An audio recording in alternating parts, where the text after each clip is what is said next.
Hello, and welcome to another Robin Hobb discussion. And this one's a bit special because Fool's Errand is my absolute favourite. Most of you know this already. I don't know if Johanna did, but it is the one I love the most by quite a long margin. So when Johanna finished Fool's Errand and threw her vlog out there, I watched it with utter delight to watch Johanna go through and see so much of the richness and depth that I love. So, of course, I had to talk to you. So, Johanna. I'm so happy to be here, Derri. I'm honored by you feeling delight watching the vlog because honestly, that vlog, I've never done a spoiler-filled vlog before, first of all, but secondly, there was something about being able to share my thoughts in real time as I was experiencing it that I loved. I loved that experience because this book, I so deeply connected to it. And I think it was just special to be able to convey why, to share what I feel like Robin Hobb is doing so beautifully in a spoiler-filled way, and then to get to discuss it here with you too is so exciting. So I'm just thrilled to be here. I'm so thrilled to have this conversation. I'm so excited to dig deep because it's a deep book. Trying to talk about any of these books and dance around spoilers is almost impossible. Yes. You have to be able to describe a scene or the situation or the background of, and have people understand exactly which moment you're talking about. Yes. To really go, isn't this something just astonishing? So, if nothing else, this is a whole safe space to just everything. Just, you're good to go. No limits. Yeah. And one of the things I felt, or rather I feel, every time I reread Fool's Errand is it's a wonderful sense both of coming home to the heart of the series and also this kind of, I don't know where we go from here, because we don't often follow a fantasy character beyond their quest, beyond the thing that they initially set out to do. That's usually the point at which the story ends. So what do we do now? And there's this wonderful reset that happens at the beginning of Fool's Errand. And now I love the first section of the book. And watching your vlog, it looks like you had a good time with that too. How did you feel spending all that time with Fitz? Oh my goodness. Okay, so I tried to put this into the beginning of the vlog right away in the spoiler-free section, is that I right away was drawn into the story, and at the same time, I'll be honest, it was a little bit of an adjustment because I did find it's such a flow with live ship traders, going between all these perspectives, so many characters that came alive that I loved, and so it did throw me off a little bit to go to chapter 2, and I'm like, "Oh, I'm still in Fitz's head." Okay, we are here with Fitz. So there was a little bit of an adjustment for me. Going back into Fitz's head, into first person narration. And I did wonder how I was going to feel about this story because so many people had hyped this book up for me. I don't know if I remembered if you said that this was your favorite, but I knew a lot of people said that when I did a video comparing Life Ship Traders to Farseer trilogy, there were so many people in the comments section who said, yeah, Fool's Errand and Tawny Man outdoes it all. And it made me wonder, like, okay, well, what am I in for here? And how is this going to, is this, and I get nervous anytime a book is really, really hyped, as this book was, whether it's going to land for me or whether I'm going to connect with it on the level other people did. And the beauty of this book is the slow burn journey. And oh my gosh. So I was reading it, and as I was reading it, there was part of me that was questioning. I'm like, am I going to love this? Am I really going to love this? I like this, and I love Hobbs' writing. And then little by little, as I read the story, it just felt like it was slowly seeping deeper and deeper and deeper into my soul.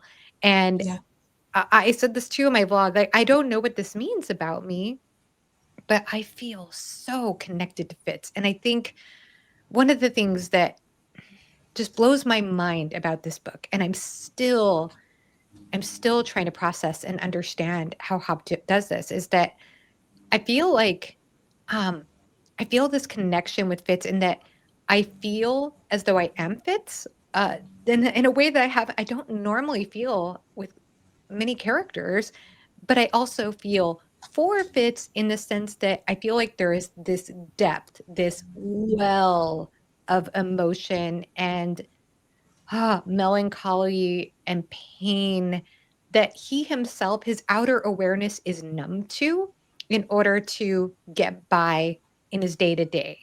And yet Yeah. I feel it for him.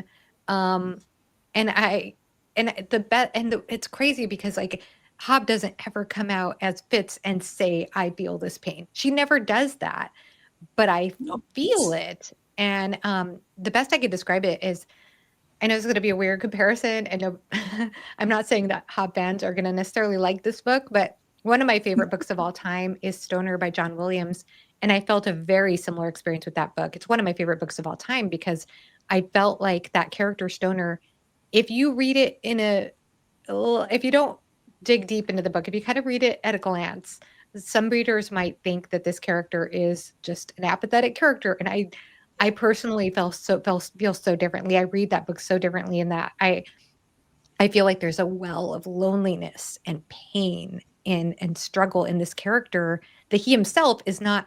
He's there. It's there in his awareness, but not fully in his awareness. And I feel like I can relate to that. I feel like we as people do that. We might have this depth of sorrow or loneliness that we're not really totally processing or letting come to the surface, because there's life. There's like the day-to-day things, and then there are people that we feel like we have to attend to. And so I think that that's the thing, is that Fitz, he brings his perspective to the tasks at hand, to Hap, to Night Eyes, to his life at the cottage, and then later to Shade and what Shade is wanting, and then his interactions with the Fool / Amber, which, oh my gosh, we need to talk about that. But all these characters that come into his awareness, like that, it's about them. And I could go on and on, Derri. I might pause here hey, so that you can everyone respond to knows what I this say, because page I will right keep now. going if I start now. But go ahead. I mean, really, all I can sort of say to the way that Hob does it, and I've really only started to notice it in the last few rereads. It's so subtle.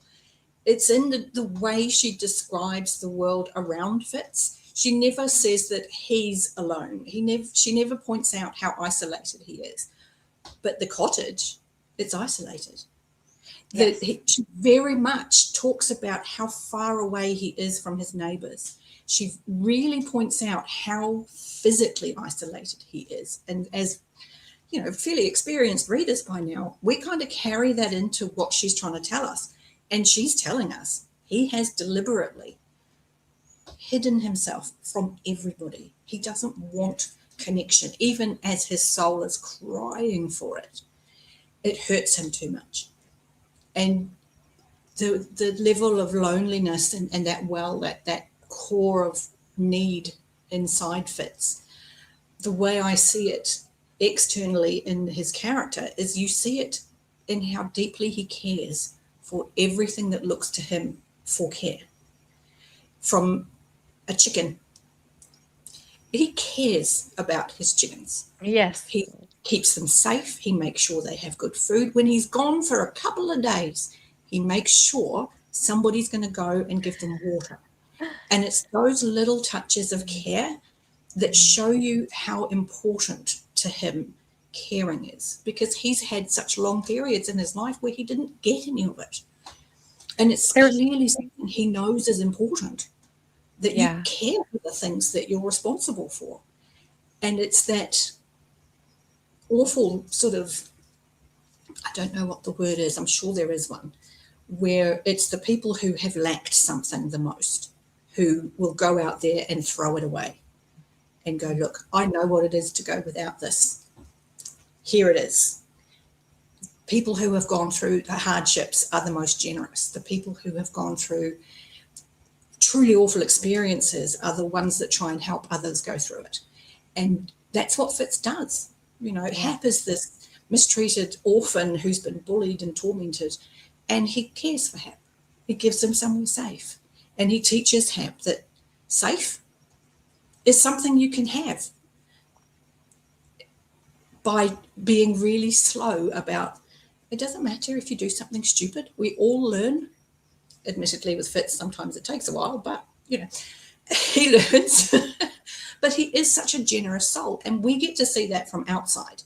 So we can see it in him. We can see this he's trying to feed his own soul by doing these acts of care. And he doesn't register that that's what he's doing. Yeah. And if I could add to what you're saying really quickly too, he also has the reflection at one point in the beginning of the story about having having the wit that makes him more empathetic towards all living creatures, more so than I guess the average person. Absolutely. He has a really wonderful, quite early on, I think even might even be in Assassin's Apprentice, one of his early sort of establishing what wit is processes was saying to some degree he thinks everyone has it. And you see it when flocks of birds all move at once, in animals. And then in humans you see it in people shifting just as their partner shifts, where they've been so in tune with each other that they know, without knowing how they know, what the next move's going to be. Mothers getting up to babies before they cry, things like that.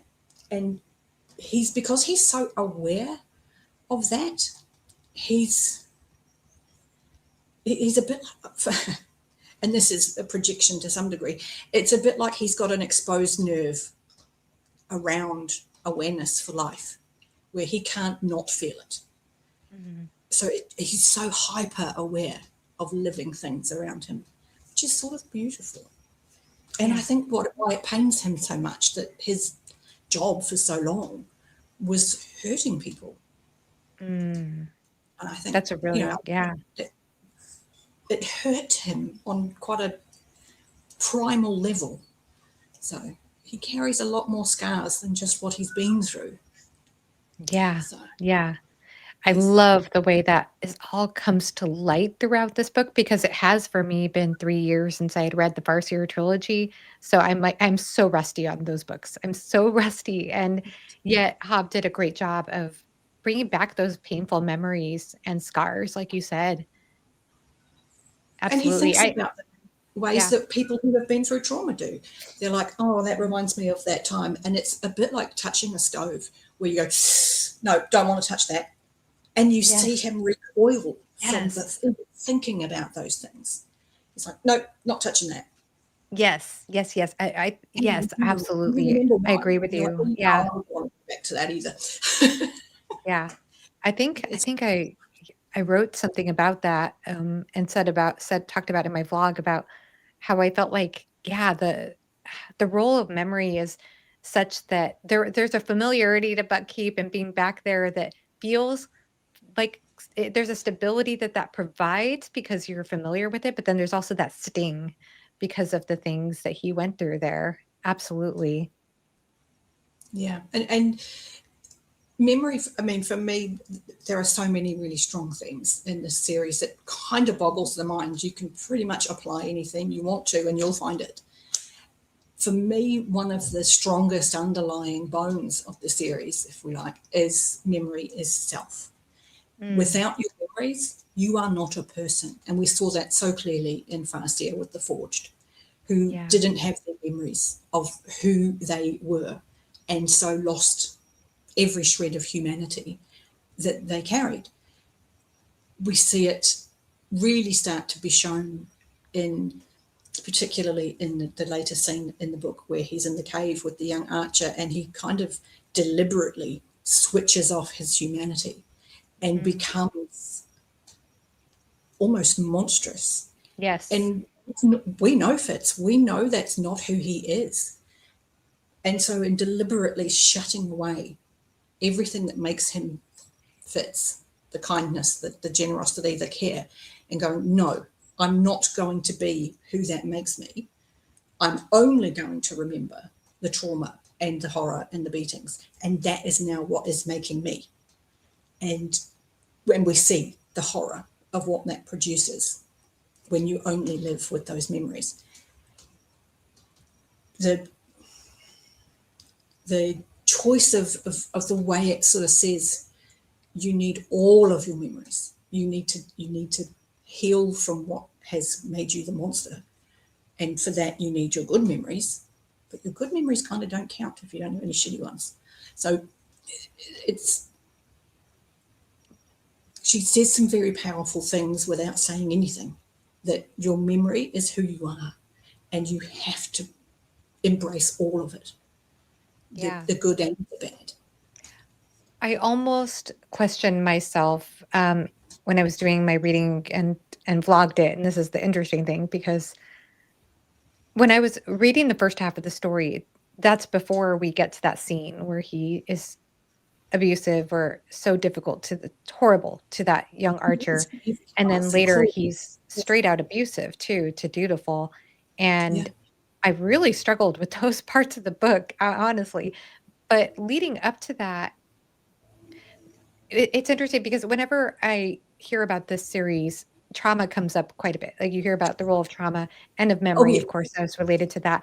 And additionally, I was talking to a friend who hasn't read this series. She's read up to, I think she said she read up to like Ship of Magic, or read up to a couple books into the Live Ship. But she said that she didn't feel as interested in continuing because she had heard it's so difficult. Or maybe she didn't read Farseer, but she said that she was uncomfortable with the idea of this series because it sounded so painful to read about a character who goes through so much pain and has everything stripped away from them, that just sounded a little too close to home, a little too difficult to read. And when I was reading this book, I was like, I get it. Like, I get why this would be too much for some people. Like, this would be really uncomfortable to read about a character going through this much pain.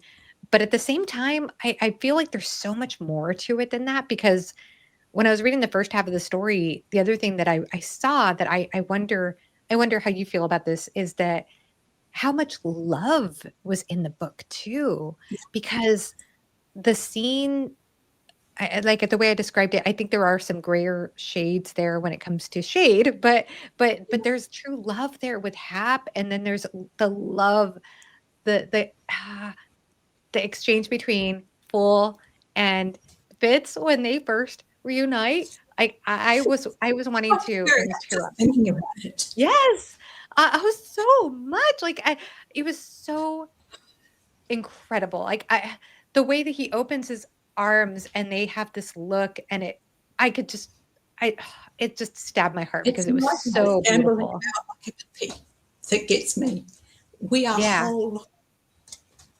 There's so much love there, and I know you have a lot to say about Fool, which I remember from our exchange, but there's love there, and then the love he feels when he reunites with Kettricken. There is a beautiful line. I Oh, almost wanted to quote it, but it's something about how, like, despite the wrinkles around her eyes, that there was like this familiarity, like not a day had gone by, like there was that much warmth and friendship that remained, that stood the test of time. The connection was there immediately.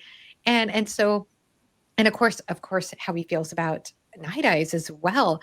So I feel like the love is present in Fitz, and I think, to me, that was what I saw motivating him largely, was this love. I mean, we could see it as duty, and doing his duty and service to Bugkeep and the Farseer line. But I felt like there was really love there, and I think that could easily get overlooked in a story that is so sad. But the that is yeah. so important, I think, to what we're doing with his character. I think it's an important aspect. About freedom in Lord of the Rings.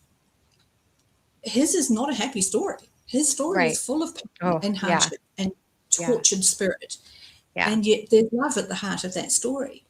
And I know the reputation Run with the Elderlings has, and I do find it curious because Mhm. I've been living with profound depression for a lot of years, and I do get asked, "Wow, why would you read this series that's so depressing?" For me, it's not. it's hopeful. In fact, Alan, who hasn't read any of these books, this is Alan from the Library of Alexandria for the 2 people that are on my channel who don't know it. He's never read Robin Hobb at all, but he coined it grim hope just from what he'd heard. Rather than grim dark, it was grim hope, because what he'd heard was that, okay, it's not torture porn. It's not, just dwelling and sort of wallowing in the hardships. If anything, it's being in the moment, accepting this is happening, and we've got to get up tomorrow anyway. Yeah. For me, if Fitz can get up every morning, I can get out of bed. And I don't have to deal with any of the hardships he does. He got up. I can do this. Yeah. So I find it very hopeful. And I do see, as a depressed person, I see myself a lot in Fitz, in the way he doesn't like too many people around him, because he wants to care for everybody and can't. And he feels like he's letting people down all the time. They don't really want him, that he's only there because of what he can do for other people. All of those feelings are very familiar to anybody who suffers with that kind of mental health. And it's difficult to read sometimes, because you can also, in this book, see from outside, which obviously as an individual you can't in your own life, but to watch Fitz and see how other people are reacting to him, that no, they really care about you, Fitz. You're just not recognizing it. It helps a lot when I'm struggling, because I am able to then think, yeah, my family does that. My friends react that way. And it helps a lot, because we do see that Fitz is loved. For all that we carry the pain and the hurt and the loneliness and all of those things that Fitz carries, we also know he's loved. We know how much patience wanted him. You know, we know how treasured he is to Kettricken. Yes. Yes. We even know that Shade loves him. Yes. Yes. So it offsets being in that head of someone who doesn't see their own worth, because he, all unknowing, sees that other people do see it, which is a trick of writing that is just astonishing to me. Yeah, because he doesn't actively seek it out. Like, even when he has the option to wear that necklace that draws people to like him, he doesn't necessarily use it. He rarely uses it or wants to. He doesn't even want to use it. He doesn't care about the fine garb or clothes that Fool / Lord Golden wants him to wear or attend to. He doesn't care about those things. He doesn't, when he meets Jenna, he doesn't care about, oh, I'm a farseer. Like, he doesn't care about status or about showing himself. In some ways, like, that was a theme that I honed in on too, was and I always butcher saying the word, but anonymity. I can't say that word, but basically being anonymous. Like, he is anonymous. And he prefers to be anonymous. He doesn't want any of the trappings. Yeah. And how much of that is the loneliness, is of that connection makes him feel weak, that it's a drain on him, that because he's learned that, however wrongly, he's connected this thought that if people care about him, they want something from him, that if he's part of a big community, he has to give everybody something. That's too much. No, he doesn't want that. And there's a I hate having to bring her up. I have never been of Starling. Yes. I just am not a fan of Starling. Oh, she's the worst. She's a grain of sand in your clothes that you can't get rid of. She's just that irritating. Yeah. And you just get angrier and angrier the longer you can't shift it. You know, at the beginning of the book, she does and says some really hurtful things to him, to Fitz, and people have gone, oh yeah, well, she was upset, she was this, and there are some Starling apologists out there who I will happily, discuss it with, although they have yet to change my mind. She's awful. To me, she's a minstrel. She makes her living with words, So you can't tell me that when she's angry and she wants to hurt someone, that she doesn't know that she's using the words that will hurt the most. She knows which words they are. She's known Fitz for so many years. She knows how to dig that needle in and make it sting. And yet at the same time, she understands him not at all. Right. No, I love this. See, I love that. I love so as much as we're saying that Fitz has so little self-worth and or struggles with self-worth, while I acknowledge that, I also love the contradictions there because he does put his foot down. He does assert that boundary. Um, you almost wouldn't expect that from somebody who just feels totally worthless. They might just like, okay, well, whatever. But he was like, no, I am not going to be your second. I'm not going to have you cheat on your husband with me. Like that's not okay. And I won't stand for that. And Yeah, you didn't give me the choice yeah, by telling me, and you just made me complicit in this thing. in this thing, I didn't want to be I complicit feel in. horrible. Yeah. And you made my stepson feel bad about it? Oh gosh, that was How awful. dare Yeah. you? Yeah. The rage he feels in that moment, I was like, go on, Fitz, kick her out. Yeah. But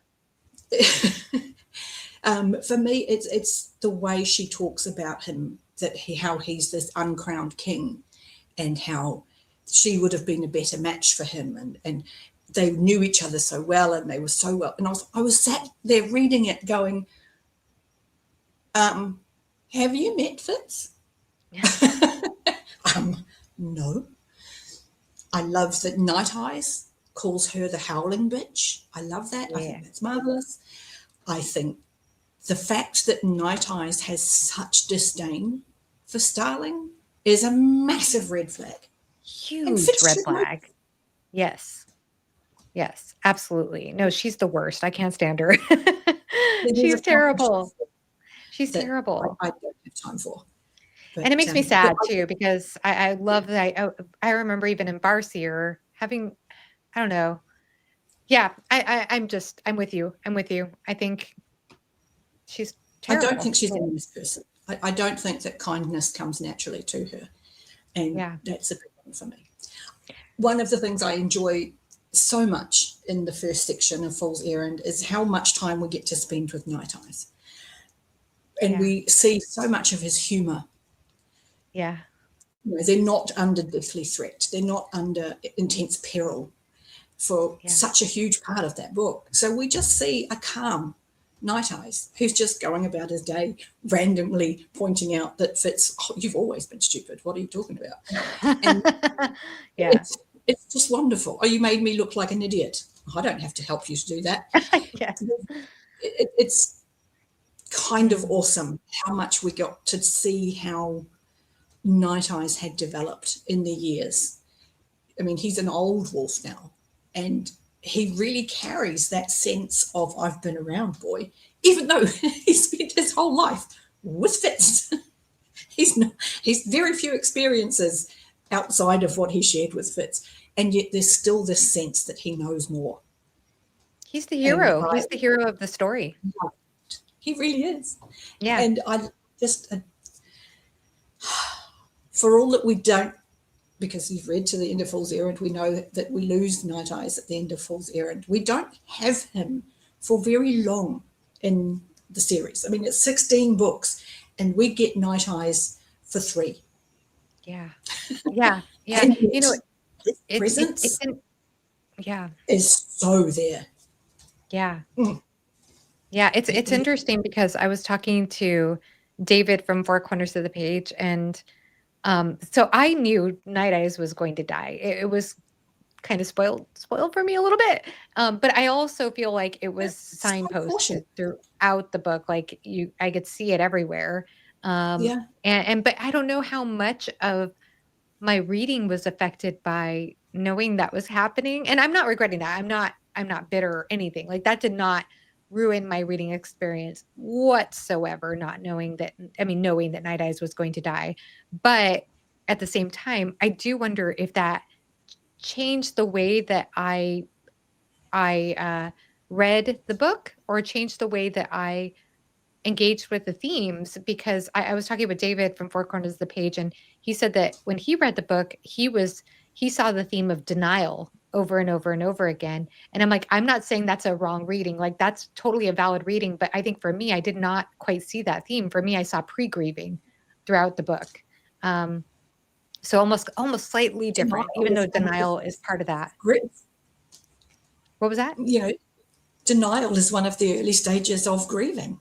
It is part of grieving for sure. And it is And there, but yeah. Fitz knows that Yeah. his lifelong companion is dwindling.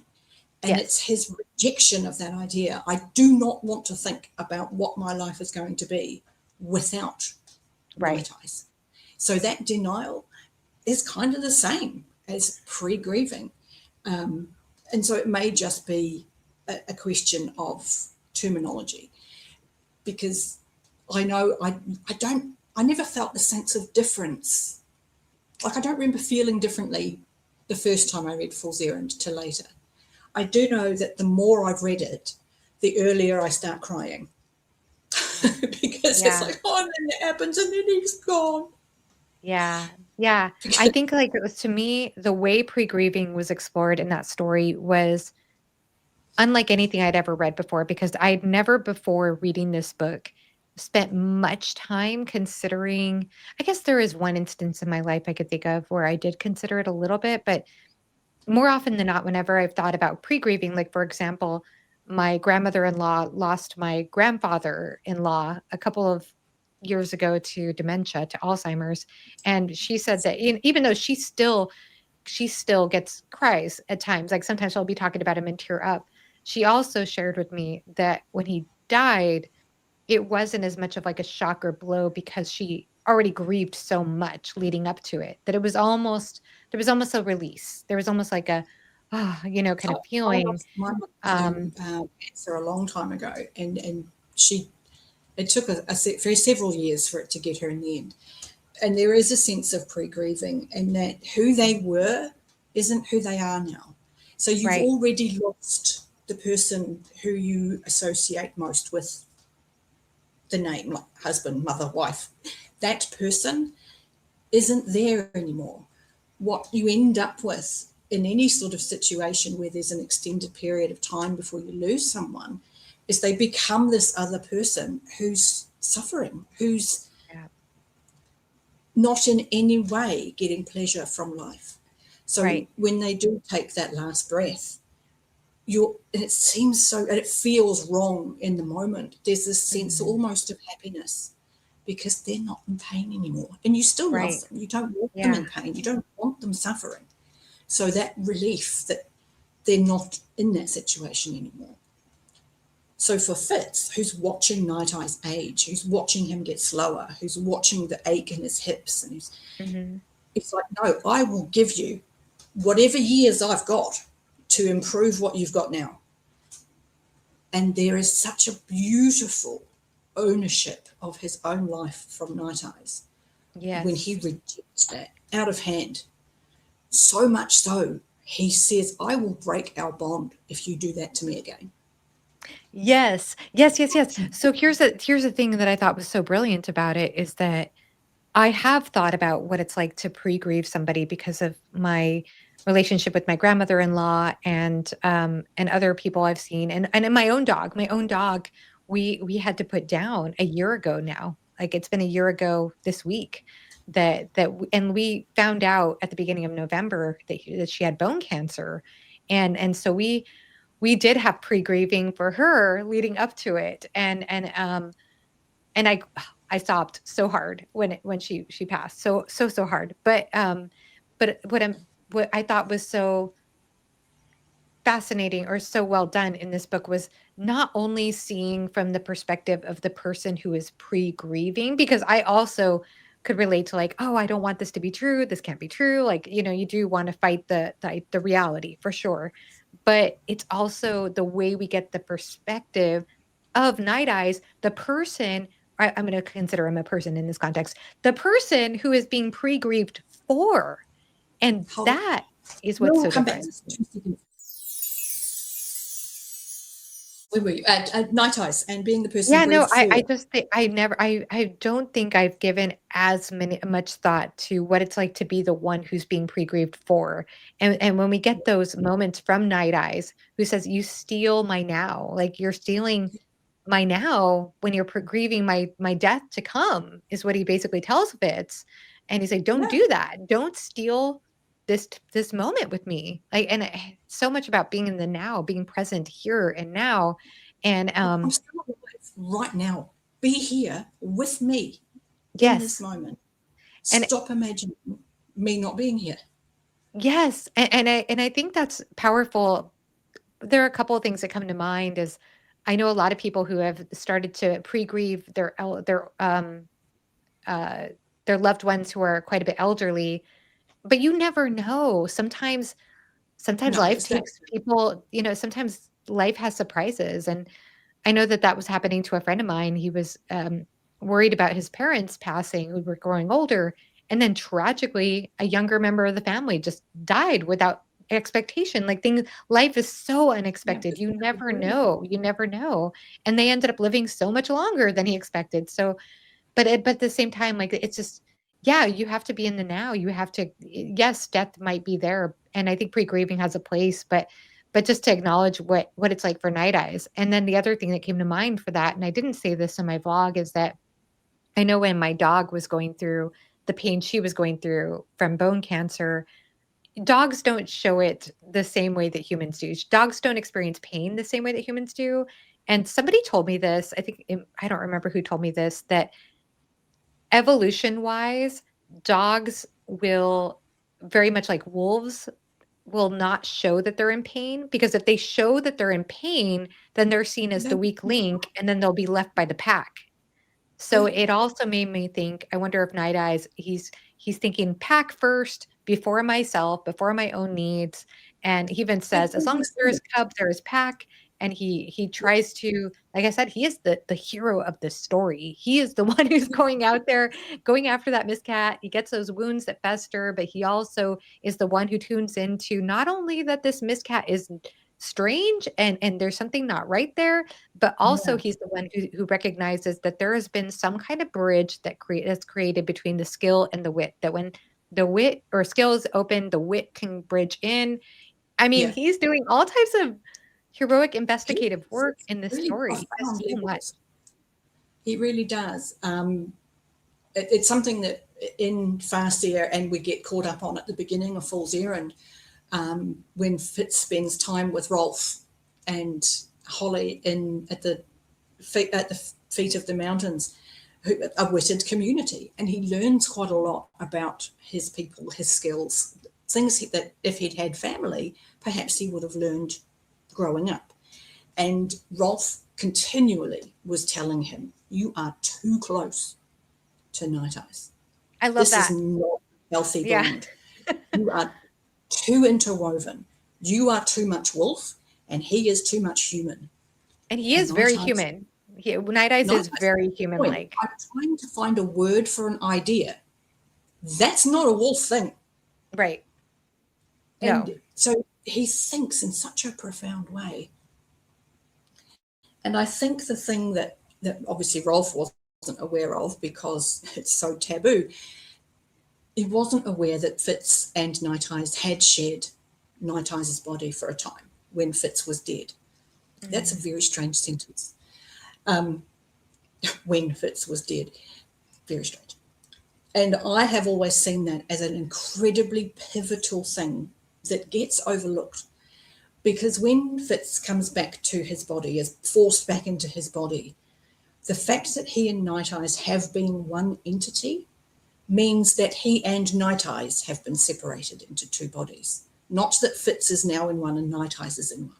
Fitz and Night Eyes are in Fitz's body. Fitz and Night Eyes are in Wolf's body. They're melded at a level quantum.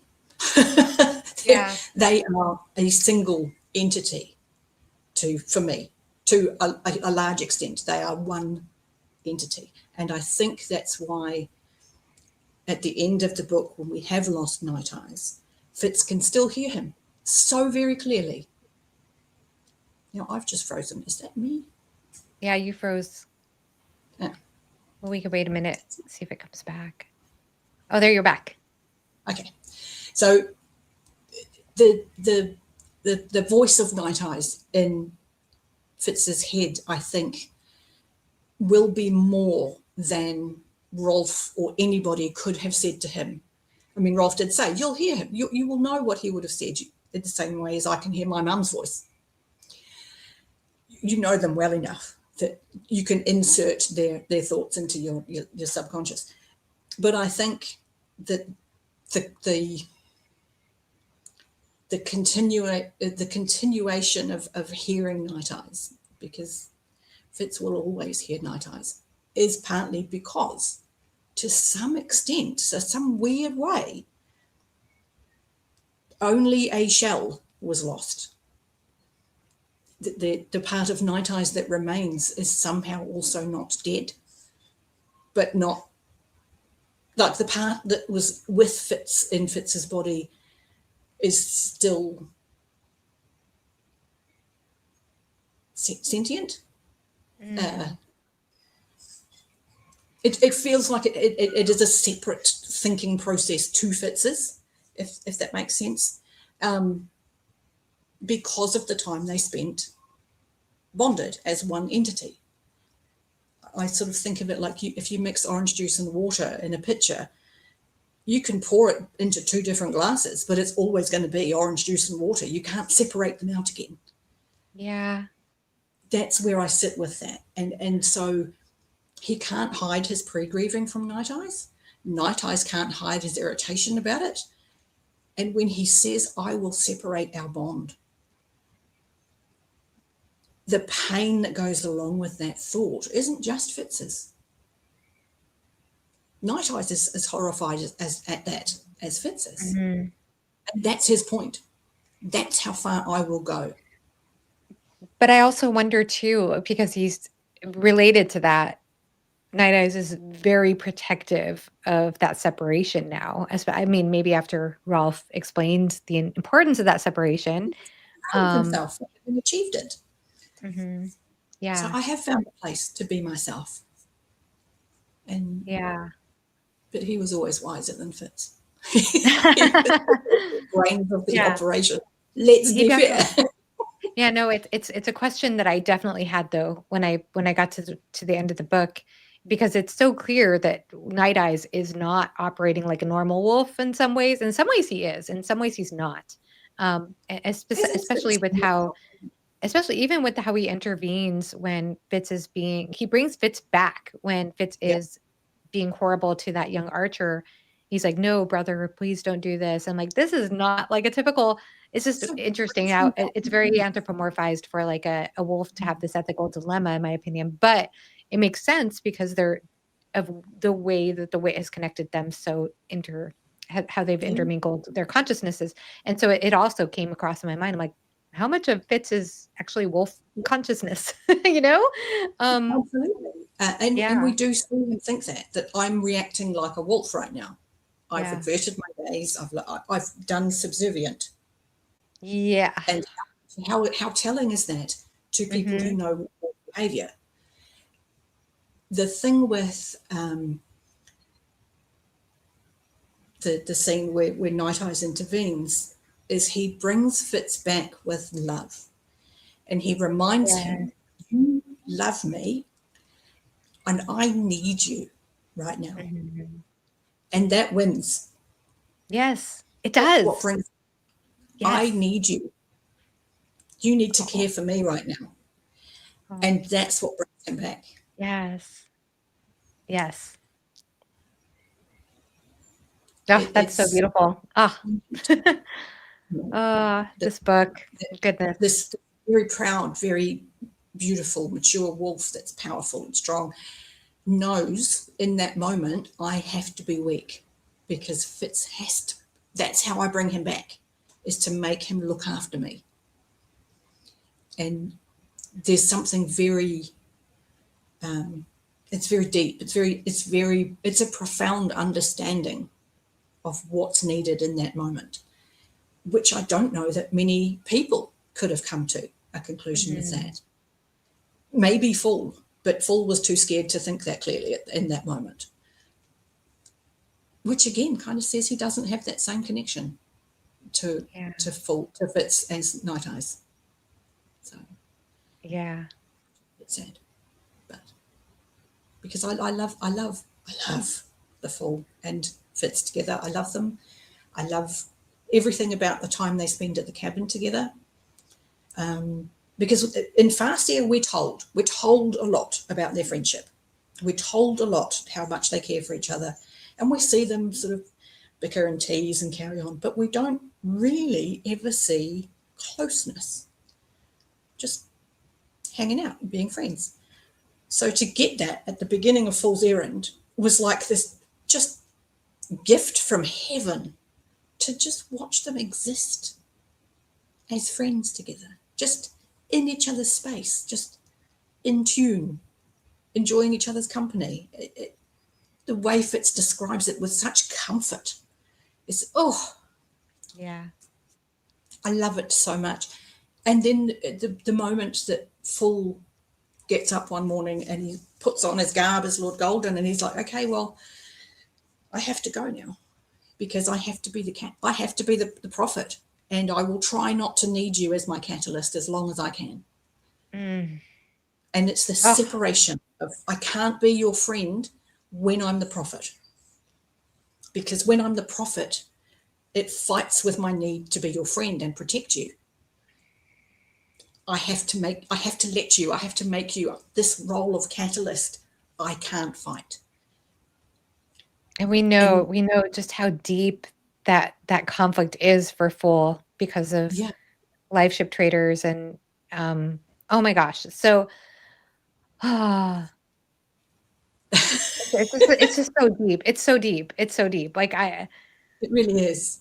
And I it's interesting because I mean, as you're talking about Night Eyes, I'm seeing this being the case as well. But I feel like we were talking about how all these characters love Fitz. And I feel like more so, I don't know, more so with the Fool for me than any other character, but I feel this with all the characters. I think this is actually why Hobb is so brilliant at writing first person narration and making all the other characters just as three-dimensional, vivid, rounded as our first person narration, which I just don't think many authors can do it as well as she does it.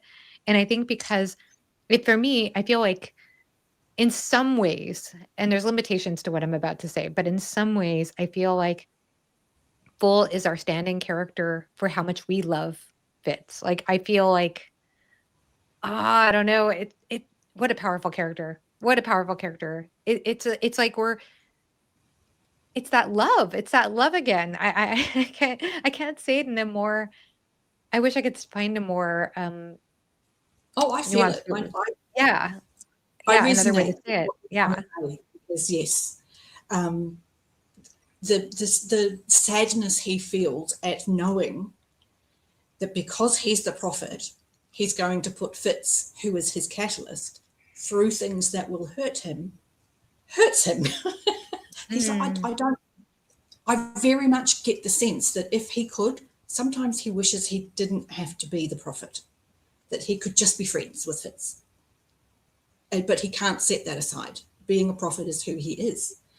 And he tries his best to sort of give as much guidance as he can, even though it's ultimately Fitz who's going to be at the heart of whatever happens that changes the direction of the world.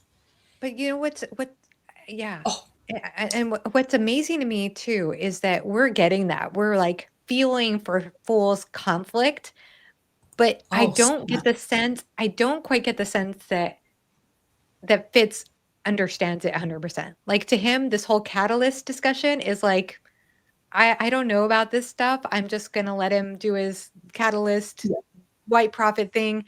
And like almost like that's like a quirk that a friend has in a way. And he's like, I just know I love my friend and I'm happy to be around with my friend and I'm gonna do this he's just job. got this way of looking at things that, okay. Yeah. And he does know. Like there's a part of him that does know. He's just like, that's just too big, meaningful, and scary for me to even think about. So I'm not gonna.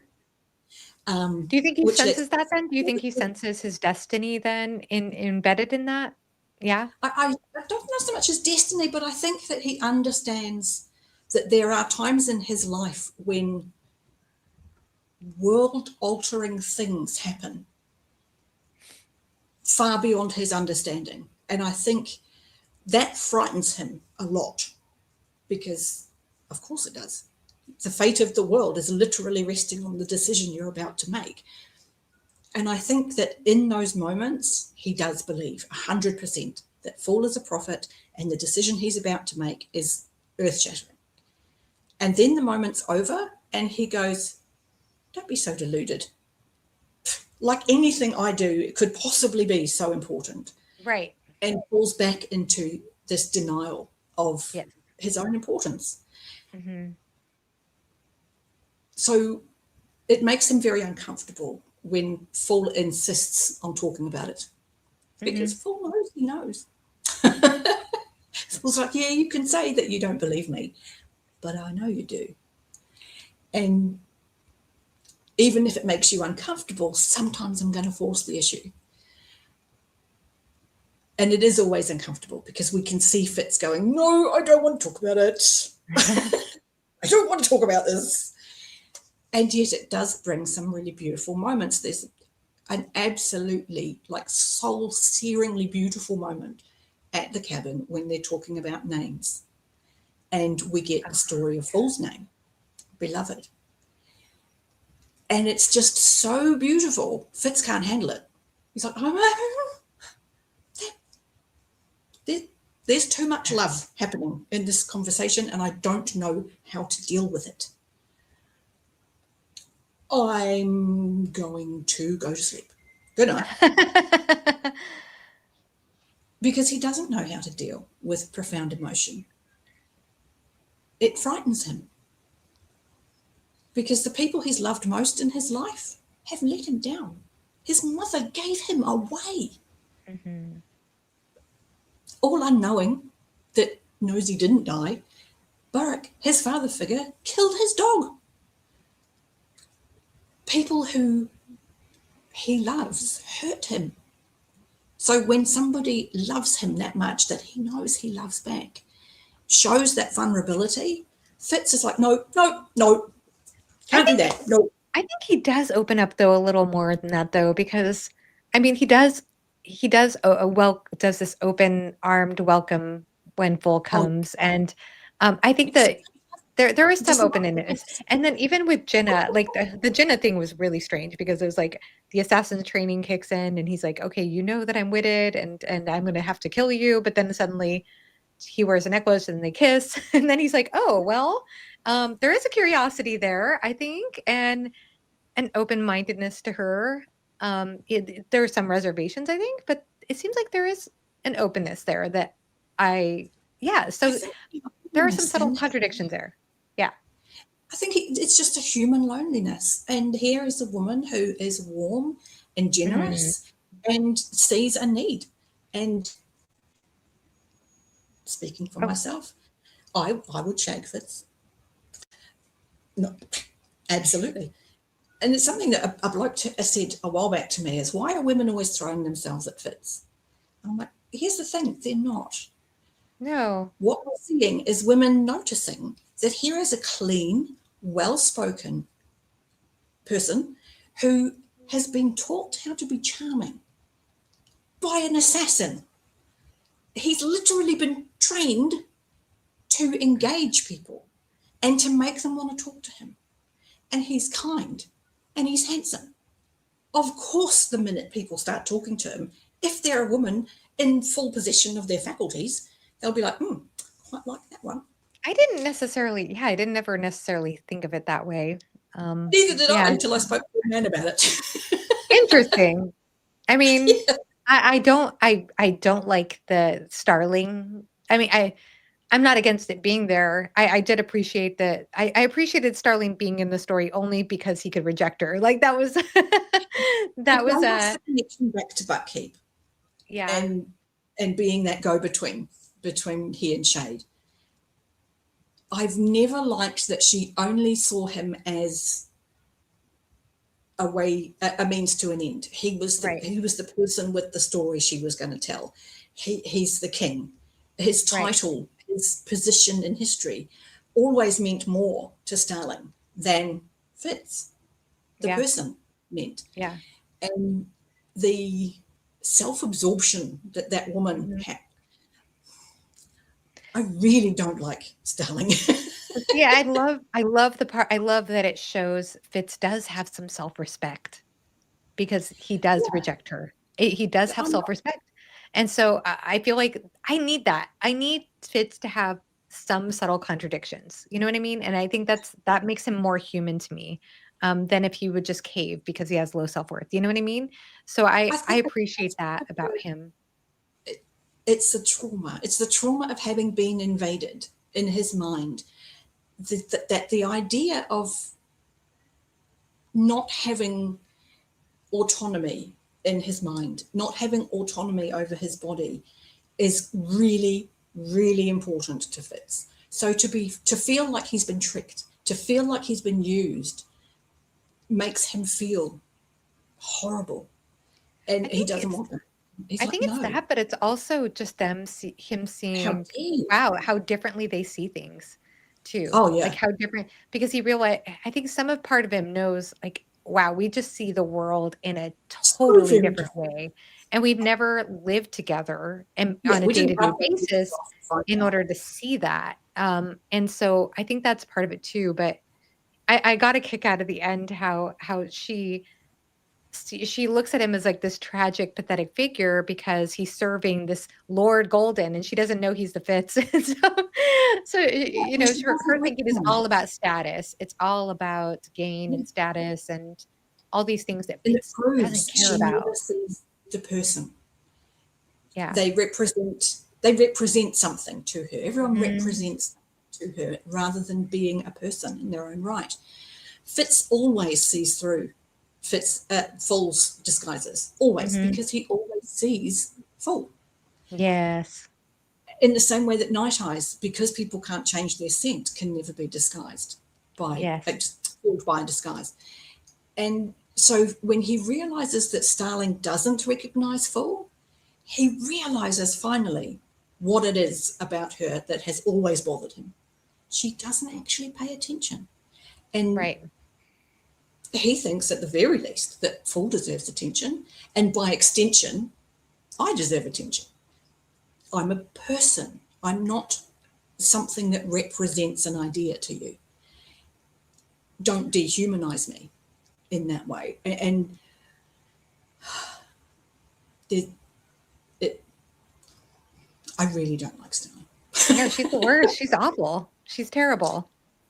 I see the reason for her in the story, and I, I see her existence as being necessary in terms of humanity in general. You need people who can see the roles that are being played. There is a need for that kind of person. I don't need for that person to be in Fitz's life. Right. No, I don't either. Yeah. No, I mean, like for me, it also relates so much. Like, as you saw my vlog, I just couldn't stop seeing the theme. I'm sure you could see different themes on every reread, but for me, as a first time reader, the theme of boundaries stood out quite a bit, It's beautiful. the way that he was able to assert that boundary with her, and then of course, boundaries coming into play with the wit and the skill and the trust, letting people in or getting close or not close enough. And then, of course, how that's all related to what came before in the Farseer trilogy was just so Yeah. brilliant. So And brilliant how a how she breach did of that. boundaries, a breach of trust, a Right. breach of somebody else's humanity in taking away choice, in taking away their boundary, by Yeah. infringing on it. Yeah. And he feels later in the story when he and Dutiful have been on Others Beach for almost a day, and they fight on the beach. And unknowingly, he skills to Dutiful, "Don't fight me." And he realizes that he's created a compulsion in Dutiful not to fight him. And he's so horrified with himself that he's done this, that he's breached this boundary, this Right. ethical boundary in himself. He's breached a boundary in autonomy for Dutiful, and he's horrified. He's I didn't absolutely think horrified. about it till just now, but I wonder if some of that. So I've tried to process that over and over again, and like I concluded in my vlog when I was reading it that anger that he's taking out on Dutiful is part of that pre-grieving as well for Night Eyes, the anger part of grief. Well, because he's just But had to abandon Night Eyes, yeah, wounded, with his right. best friend, for the Hmm. sake of this child who's being petted and spoiled. And do you know what's being given up for you? Yeah. Yeah, I think that was how I processed it, but another part, and I'm not, and I still hold to that, but at the same time, I also am thinking more about what we were just saying about the wolf consciousness in Fitz, and if even though Night Eyes would never do this to Dutiful, this is the crazy Well, thing. Dutiful was But I putting do wonder himself if at there's risk. almost like an Right? alpha assertion in Yeah. that fight. You know what I mean? Like how animals might fight to show I'm the alpha. And to pin Like, them and ooh, go, I am bigger than you. yeah. I'm in control here. Which is gross. I hate it that he did that, but it is a thought that is occurring to me in that. And to that, yes, that is what he did to Dutiful, as he pinned him so he couldn't move. And in that moment, skilled, do not fight me. Where with an animal, just the physical submission would have cued that and not Mhm. been a compulsion. And it's that compulsive element that horrifies Fitz. It's the fact that he used the skill in this offensive way that horrifies him. Not the fact that he fought Dutiful, not the fact that he pinned him, because Night Eyes would have done that too. You are putting yourself and everyone else at risk by being an idiot, and no, you don't get to do that. But it's that compulsion that horrifies Fitz, and the guilt he feels for it, because he feels horrible about it, and he immediately starts trying to work on, how do I undo that? I'm not okay with having done that. That's wrong. Because he knows that's a boundary he's crossed. That should never have happened. It just shouldn't have happened. Hmm. And he wrestles with that. That I did something so out of line by breaching that boundary.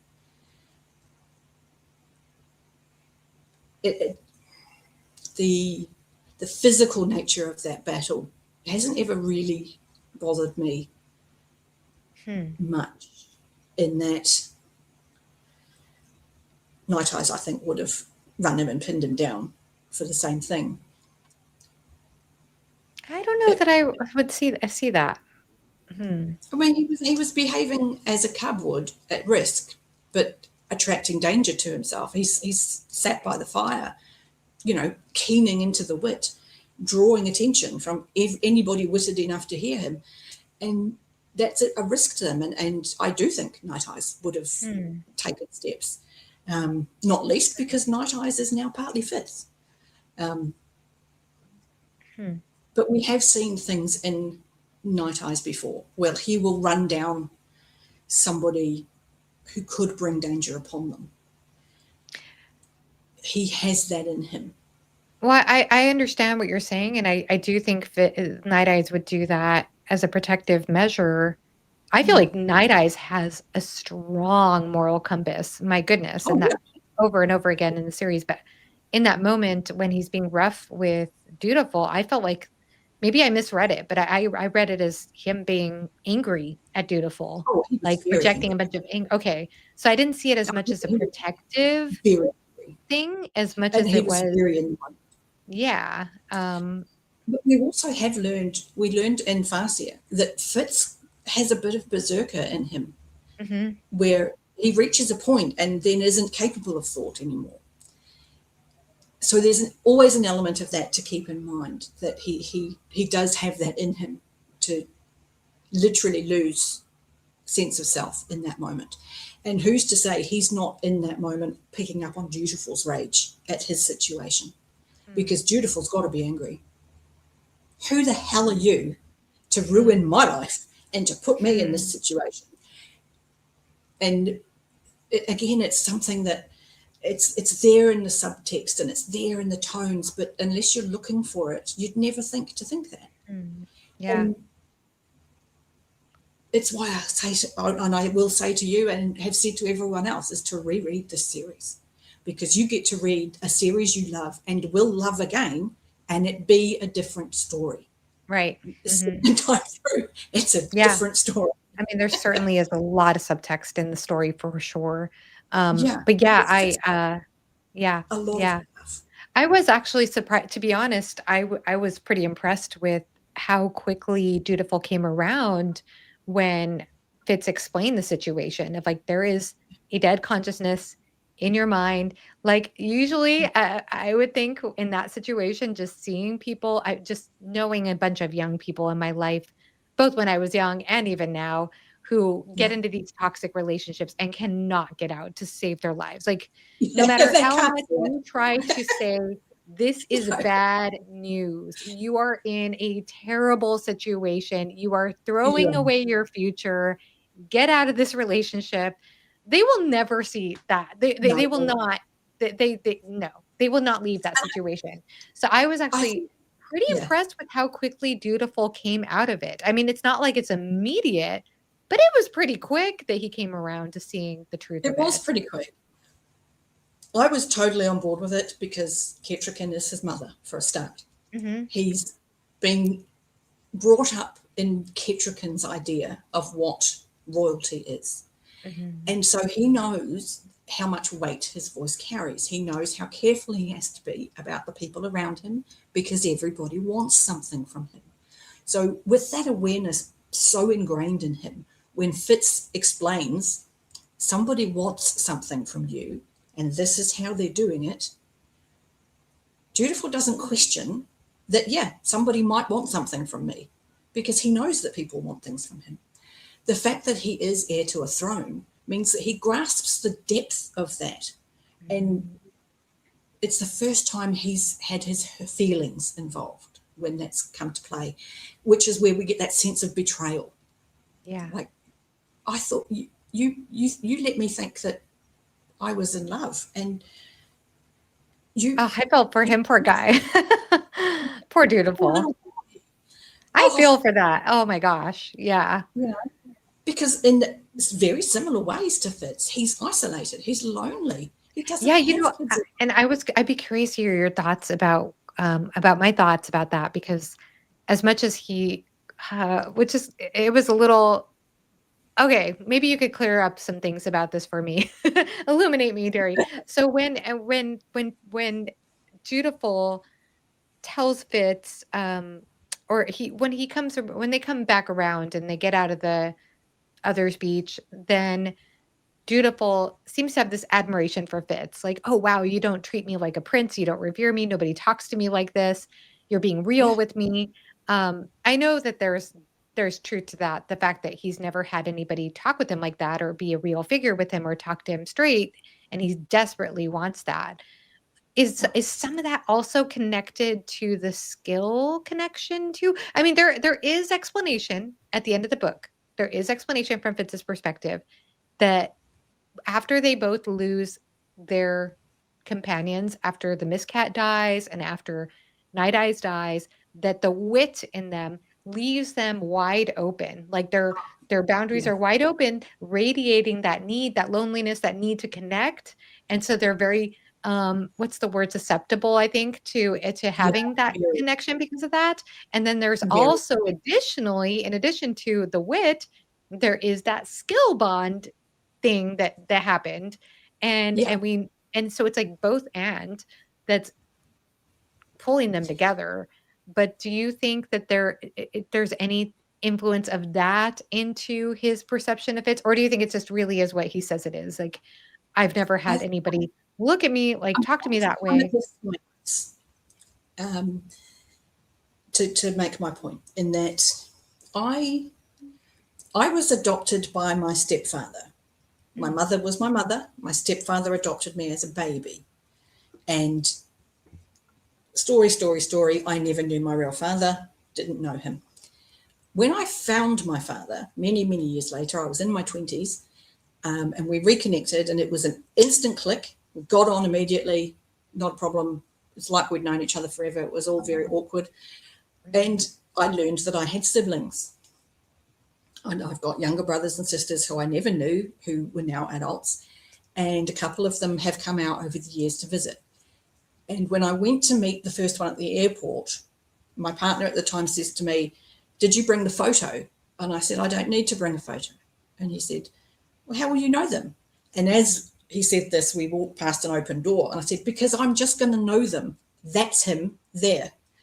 And we clicked so fast, you almost heard an audible click. What? And I thought, if I didn't know he was my brother, I would think this was love at first sight. The connection was so intense and so fast that I suddenly understood all of those tabloid headlines of "I married my brother," "I married my sister." I got it because the connection was instant. And now I've arrived where I want to go. Dutiful and Fitz have been connected on so many levels already in this story before they even encountered each other, that when they are in that space, that connection, that click happened. They're like, "Okay, I know you. I know you on a level I feel safe. I might not know your day-to-day quirks. I might not know what you're going to find funny, but I know you and I feel safe." And so you don't go through the months of getting to know somebody. And it's like, "No, I'm good." So I never, ever had a problem with the way Dutiful and Fitz fell into the step with each other. And if anything, it kind of protects both of them from that neediness of the wit, because they're able to soothe that with each other to some degree and helping each other go through that grieving very quietly, because no one can know they know each other. But it's there. And it's a difficult thing to try and express that those connections genuinely can and do happen. Because until I went through it, I thought that was a load of shit. Right. Well, it's interesting because I didn't get the sense that Fitz felt that for Dutiful when they first saw each other. Like I got the sense that he saw the recognition of the way they looked, but at that point in the story, and maybe there was that, maybe that was there, maybe that was there, maybe Night Eyes, yeah, maybe that was there, and maybe this reading is a superficial reading of it, the way I read it, and I'm willing to acknowledge that, but I felt like Fitz, that was the interesting thing to me, is like that he was motivated by everyone else in the story except Dutiful to save Dutiful, was how I was reading it. But I don't doubt that there might have been that connection there. But it leads me to another question, and then I have another thought on top of that. And my question, let me say this thought before I get to my question, which is that I did question at the end when Dutiful is saying that he wants Fitz to be his teacher and that he wants somebody in his life who he treats him like a person. It also made me question with Fitz, like in my thoughts, I had the thought that Dutiful also doesn't have a father figure. And just like Fitz didn't have Fitz had father figures, so to speak, like Burrick and Shade, but I think there's that longing in Dutiful, just like there was that longing in Fitz. And yeah, so I wondered about that. But then the other question I also had was, it didn't make, and maybe this isn't a real question you can answer at all, but I did have a curiosity. I'm like, they had this skill dream together. Like he skill dreamed he was Fitz. Maybe he was too young to remember that. But I was like, how does he not remember Night Eyes? When he met Night Eyes, how did he not recognize that Night Eyes was the same wolf that he saw in that skill dream? But maybe it was just too far away from it that it just couldn't happen. That recognition. That's a read and find out. Read and find out. Interesting. There's more to come in the terms of the skill dreams when Dutiful was young. The father figure thing that you bring up, and I'll also say you don't read anything superficially, so don't ever think that you're reading something superficially. Oh. Okay, good. Well, I mean, I many times is what it is, Johanna. Far too many times. You know what I mean. Like there's a lot. There's a lot of subtext in these stories, so sometimes it's easy to maybe overlook something. Dutiful and father figures and Fitz and father figures is a very strong repeating cycle in this book, because you've also had Fitz playing father figure to Hap, who doesn't know his father. That's right. And we've had Warwick be his father. And this whole cycle of fatherless sons being fathered by fatherless, it's, and this is, again, read it so many times, it is one of the things that Hobb is doing at I think, a structural level in the story of underscoring Fool's initial point about what his role is as the prophet. And it's to prevent the cycle of time from repeating itself and to jog it out of its track of doing the same thing over and over again. Because what we're looking at is the same thing over and over again, is these fatherless sons raising fatherless sons. And there are a lot of things in the story that follow that pattern of this is something traumatic, this is something mean, this is something hard, this is something cruel, and it's happening in a cycle on repeat. We're not able to break this cycle. So picking up, as you did, around this clawing need in Dutiful for a father figure, the same feeling we know Fitz went through, which is likely what Hap went through, which is likely what Burrick went through, because Burrick lost his father very young. There was, it's a very subtle little repeating cycle. That when you know to look for it, it's like, oh, yeah, that's all the way through. But it's so cleanly done that you never notice until you think, oh, actually. It's amazing how that theme is explored in the series. Yeah. Beautiful. You know, that yeah, trauma, and there's a line that Fitz says to Hap about when they're talking about his how he's Raider born, and I guess because Starling says that horrible thing about you have the same forged heart as your raping father or whatever, and then Fitz says something like that, oh, you probably will know the quote better than I do, but something along the lines of that you are not who your father is, that the father made the person but doesn't make the person, so to speak. Yeah. You decide who you will be. You decide who you want to be. And it also makes me think of Wintro in Life Ship Traders. So yeah. Because I mean, that was an abusive relationship. And Kyle denied his son. Wintro wasn't raised by Kyle. Wintro was raised at a monastery where he had a completely different set of expectations and boundaries and ethics and understandings of the world, that when he came back into Kyle's circle, he genuinely didn't know the man. He's like, how am I related to you? Yeah. So that this and it is a cycle of abuse, ultimately. Yeah. And again, trauma it's a massive theme. And the need to break it, the need to heal through trauma. You went through this horrible thing. That's horrible. We're going to acknowledge the traumatic thing is horrible. And if you don't heal from it, you're going to be beating up the archer in a cave, because you're going to become that. You must heal from it. You have to find a way to not let that traumatic experience direct what that does to you in the future. And you get through it with it. I need you. She says something like cruelty is not just a skill learned through I cannot remember. It's learned through experience. Yeah. Oh, so painful. Yeah. It's true. Again, history, backstory, abusive, alcoholic. I have a very unpleasant past. Yeah. And I know that before I had my children, it was a very, very deep fear I had that I would be able to cope with having children and not hitting them. Because I had never seen, well, how does a parent react to these things? What is a healthy expression of anger? I don't know. Yeah. I know I don't want to be an abusive mother. I know I don't want to ever hit my children, and I never did. So yay me. But I had that fear of I don't know what that looks like. Right.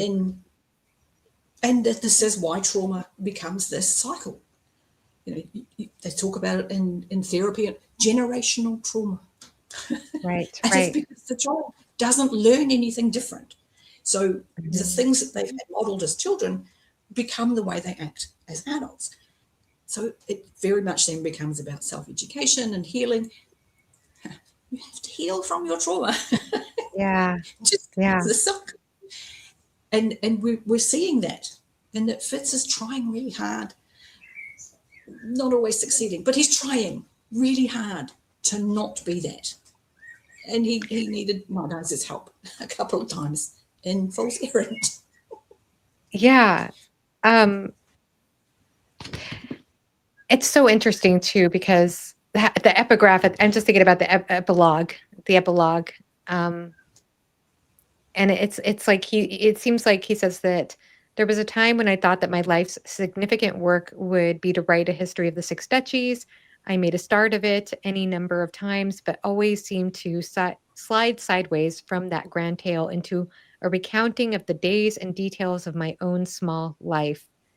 And he goes on from there, and it seems like he let he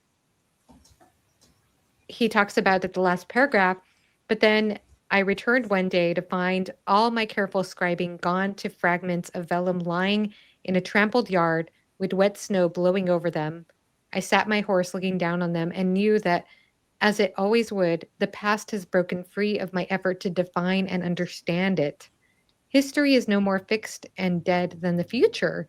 The past is no further away than the last breath you took. What an interesting that was so unexpected, by the way. It's I'm still something that trying to gets process revisited that, a but lot. I loved it. And I mentioned it at the beginning. We don't often see the hero after the journey. We don't get to see them look back and reminisce. And we get to do that from this point on in the series. From Mhm. this point on in the series, we're getting, in Tawny Man in particular, we're getting the moment. We're in the moment with Fitz. The story is happening as he's telling us. So it's no longer in up until now, this was him from the future telling it telling it from the future, and now we're switching. Is Farseer. that right? Yeah. So this Fitz is with us. We're with Fitz. Yeah. And when he talks about the past escaping his definition of it, he's coming to this realization that how I think the past is isn't all that the past is. Yeah, he has The another things revelation earlier in an epilogue too about realizing that what his understanding of things is not necessarily the right thing. Like his own reliability, he's starting to realize has to be put into he question is about things. beginning to realize that perspective has an awful lot to do with the past. And once you learn more about a situation, suddenly your perspective on it can shift. And something that was perhaps an innocent prank, um, stealing Mistress Hasty's shears, for instance, was one of the tasks that Jade put him to in Assassin's Apprentice. What if that meant, on the grand scheme, that a political insult couldn't be made that would have caused war? You know, knowing the greater situation around the things that he thought he understood changes the meaning of what was happening. And Fitz is beginning to really see that the things he took to be fact were in fact not true, because facts aren't truth. Mm-hmm. Facts are pieces of data. Hmm. And unless you have all of them, you don't necessarily have the truth. Right. And he's learning that. He's learning you can't go, okay, I know this is what happened. Because later he'll find out this, and that changes what happened. Yeah. And it's a remarkable storytelling trick that Hob does by I shifting our love it. perspective, giving us I more. love it too because I feel like so much of trauma, like you said, trauma therapy is learning to go find a safe space to go into those difficult memories and feel them and be with them. And that is so important to be able to do that in order to find a way forward is to go Yep. backwards.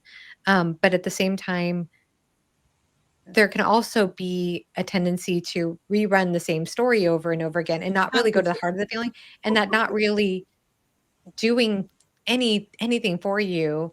Um, so that there does come a time to let go. And I think that, I don't know, that was how I read that part. I'm not sure if, I'm And sure there's that's more to it than that, but it's a very Night Eyes thing, and it is something that he says at the end of Assassin's Quest. We get that brief epilogue of Assassin's Quest, and they're talking about that first year that they spent in the mountain. They built a little shack and they existed the winter before travelling. And he came home from a hunt one day and realised he hadn't thought about Verity and Kettricken and all of the rest of it for a whole day, and he felt guilty because he didn't feel sad. And Night Eyes said, stop picking over the bones of things that have no meat. ah, You're seeking sadness now. What are you doing?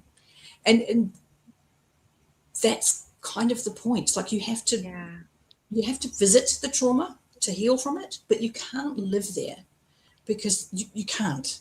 yes, That will yes, do you far more damage. And right. Fitz still learning this, even 20 years, almost 20 years after the events. Well, I mean, Judith's 14, so 15 years. 15 years after the events of Assassin's Quest, he's still learning how to process everything he's gone through. It's kind And of incredible. trying to find a way to fix it in the process of writing it down. And I felt like I could relate to that. Like, and I, I talked about this in my blog and then got cut off, but I, I used to be, I mean, I still am an avid journaler, but now I do a daily reading journal. But I used to do a daily journal of just my day and my feelings and the things that are coming up for me. I did that for years and years and years. And in a way, it felt like it worked. It did work for a while there. It felt like, oh, wow, if I just write, somehow I'd shift the narrative in my mind to make it a happy ending somehow. And then it came to a point where that didn't work anymore. Like, it just didn't work anymore. Like, and I had to Experience let it it long enough. go. What You was that? experience it long enough to go, well, sometimes it doesn't have a happy ending. And Right. sometimes I just had a really shit time. Yeah. And I have to admit that, okay, that was a really shit time. And Yeah. I dealt with that badly, or I could have done that better. Next time, I'll do better. And that's the next step in it, isn't it? Yeah. Of acknowledging that I didn't know everything I needed to know then. I know Yeah. a bit more now, so I'll bring that extra knowledge with me into the next time something like that happens.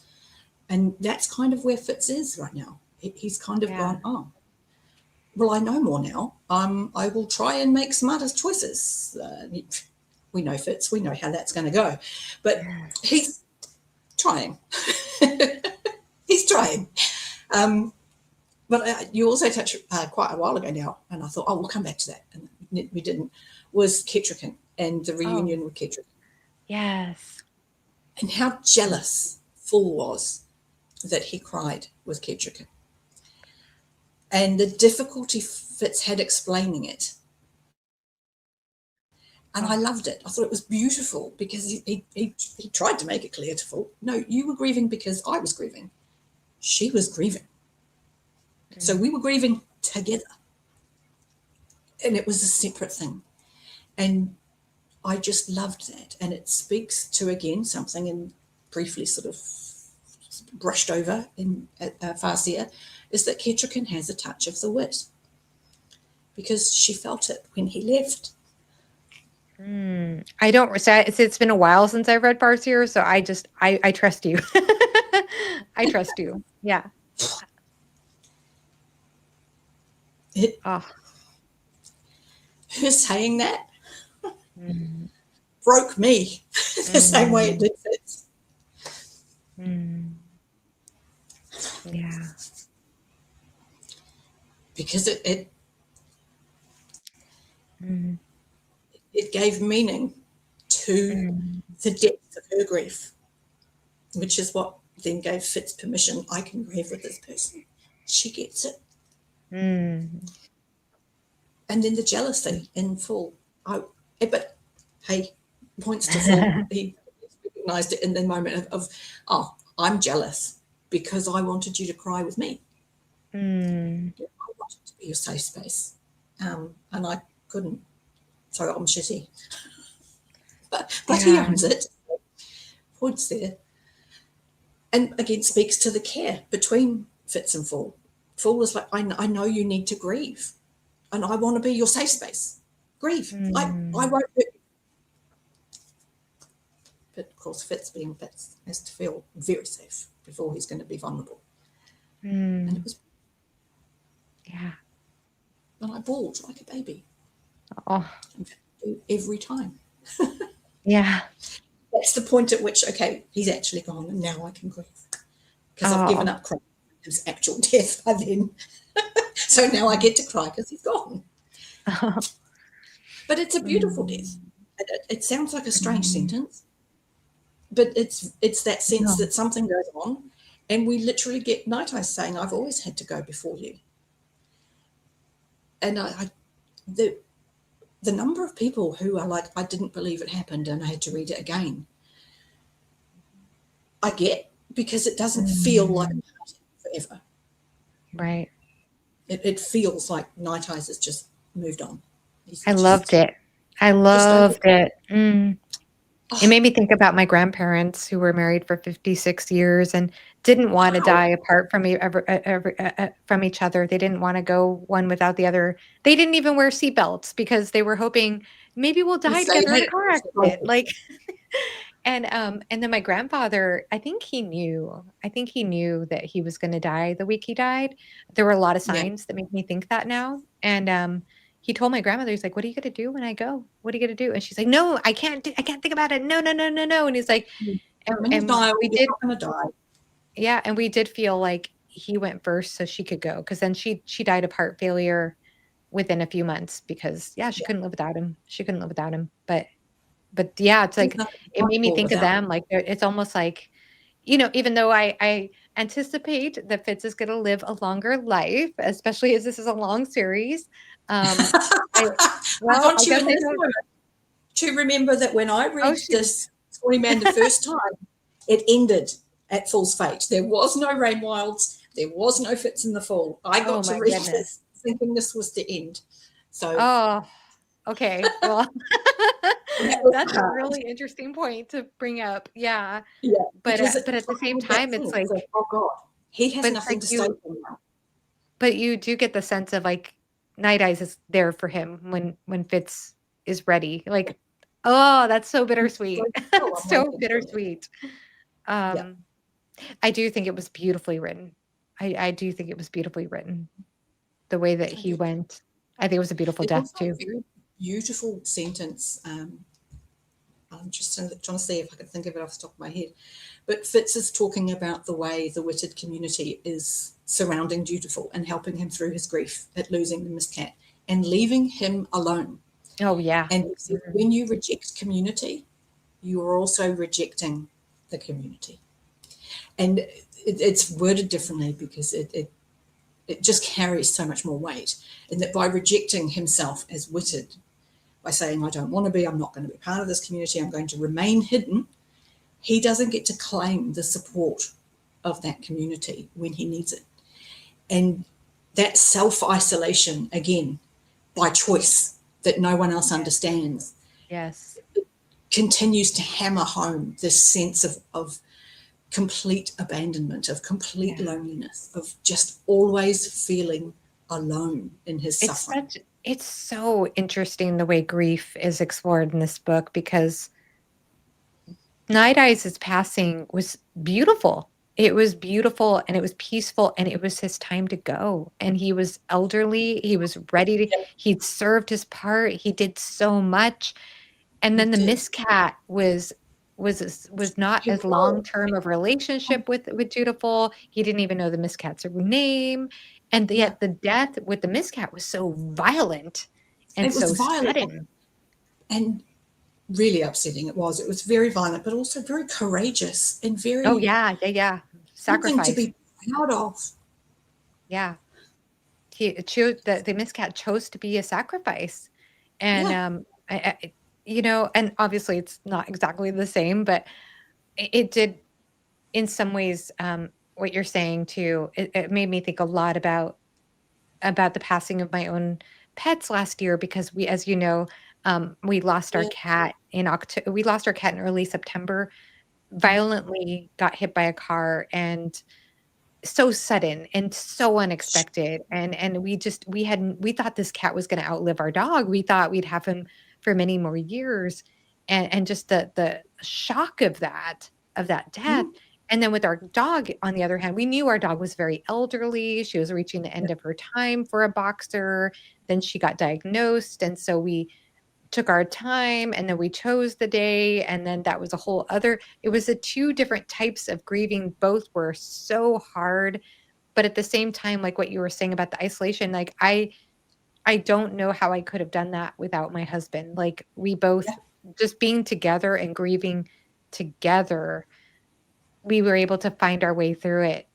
Just going full into that together, I think was healing for us both, and hard, Mhm. but healing. And then being able to share the memories and celebrate them, the memories of both of them. But yeah, it did make me think about that, because like in this book, we do have those two very different depictions of grief. And like you Yeah. said, Dutiful has a whole community around him, whereas Fitz is isolated. He is Yeah. And left. he's trying it. He's Yeah. yeah, Which yeah, really confuses the community there. They're like, why would you not finally admit who you are and right, gain the support of these people? And he's like, because I see that as a betrayal of my true right. loyalty. But for Dutiful, it gives him the comfort of ritual, the comfort of an Mm, established protocol of, we're going to do this, and that's going to help you process this part, and we're going to do this, and it's going to help you make the logical step to how you're going to deal with tomorrow. And how in many religions, in many cultures, there is this very formalized way of dealing with death. We have these processes. We're going to do these things. And how it can be, again, when my mum died and we had to organise the funeral, there's a kind of comfort in having to go through these same steps that everybody has to go through. We're going to do this and we're going to do that. We've got to contact this person, and then these people are going to come together and we're going to do this. And it formalizing those steps helps making those first steps that much mm, easier when you're grieving, because you don't have the capacity for thought to be yeah, logical, to be thinking. yeah, So to have it already mapped out for you is an incredibly helpful thing that communities mm, do. And Fitz chose not to take part in it. He could have yeah, claimed it at any time, and he just held on to that choice. And we know his reasons for it. We know that he's still got a lot of truths hidden from everybody sitting around that fire that he cannot expose to them. And yet they see it as a rejection, they see it as a choice of hatred, they see it as bigotry, they see it as all these negative things. Because, like Fitz, they don't have all the facts. And what they perceive to be the truth is not the truth. mm, mm, Fitz has a yeah, far greater sense of what's going on. mm, And it's, as always, it hurts him in the immediate mm, moment. He's the one that suffers, which is mm, yeah. Fitz's tragedy. There was a little bit of ritual though that he had with Night Eyes' death, and that he burned the body, he cut his hair, threw it into the fire. But yeah, it Which was again is offensive to the witted ones, because in the culture that he should be a part of, this community he should be part of, and they were willing to welcome him into, Night Eyes should have gone to the earth and remained part of the cycle of life. So in mm, choosing a different way to grieve, again, he's isolated. This mm, really weird push-pull of Fitz and wanting to be included and wanting to remain separate, mm, wanting the ties that bind, but not wanting to be bound by the ties that bind. It's such a fundamental part of who he is, this yeah, wanting to trust, not being able to trust. It always sort of leaves him teetering on the edges of everything, which is, I suppose, why he makes a good catalyst. But he could lose yeah, away. yeah.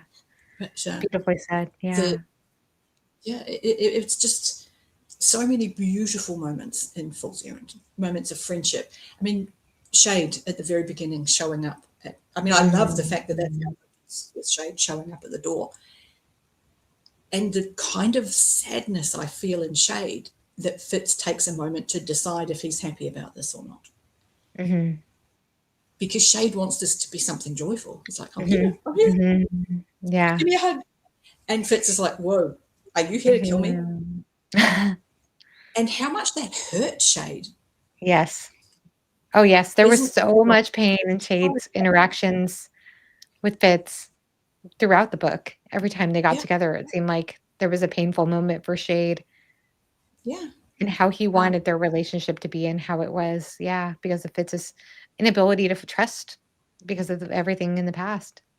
yeah. I see it also, there's an echo of it with Fitz and the Fool, where Fitz and Fool have done a better job of it in that they recognise that their friendship is separate to their positions as catalyst and prophet. Shade and Fitz never established that. Mm, Their relationship is far more interwoven, where Fitz can't separate being mm, Shade's boy that spent time and learned and sat at the fireplace hearth and learned, and being the assassin's apprentice mm, and his role as student to master are too interwoven for him. He can't separate the fact that Shade truly does love him from the fact that Shade also sent him out to die on several occasions. yeah, And that if he had been ordered to, would have killed him himself, even if he didn't want to. yeah, He can't separate the two, even though it's the same as what Fool does to him all the time. yeah, yeah, It's an awful little shadow of itself, that one, because you can see Shade's pain on it. yeah, So, for sure. I agree. What an incredible book.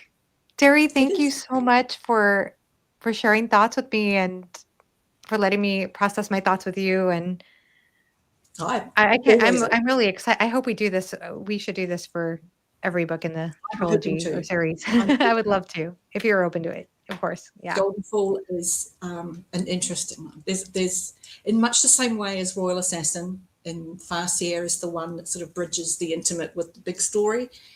Golden Fall does that again in Tawny Man, where we're getting Mm. Fitz coming into the greater story. So the next one is, oh, okay, all of this is happening. Okay. A lot happens in Golden Fall. Yes. So I'm it's going to be interesting to I'm see really how looking you. forward to it. I'm so excited to see what happens. Yeah. So I will look forward to that conversation. So, any final thoughts? Anything you Just that this particularly hope in I just Golden? love this book. I love this book. I love this conversation. Yeah, It really did open my heart.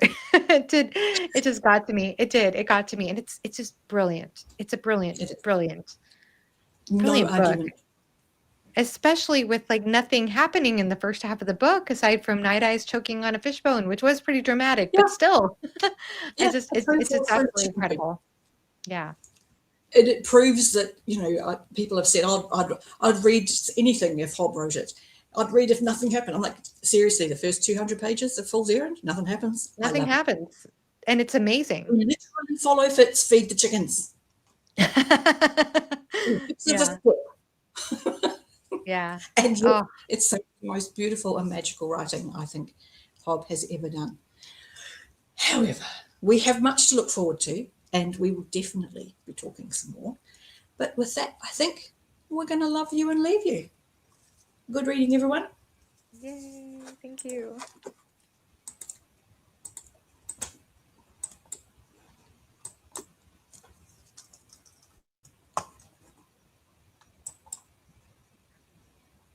Finally. Did it stop recording? Do you need my help? I'm wondering if batteries are out. It's taking me forever to click anything.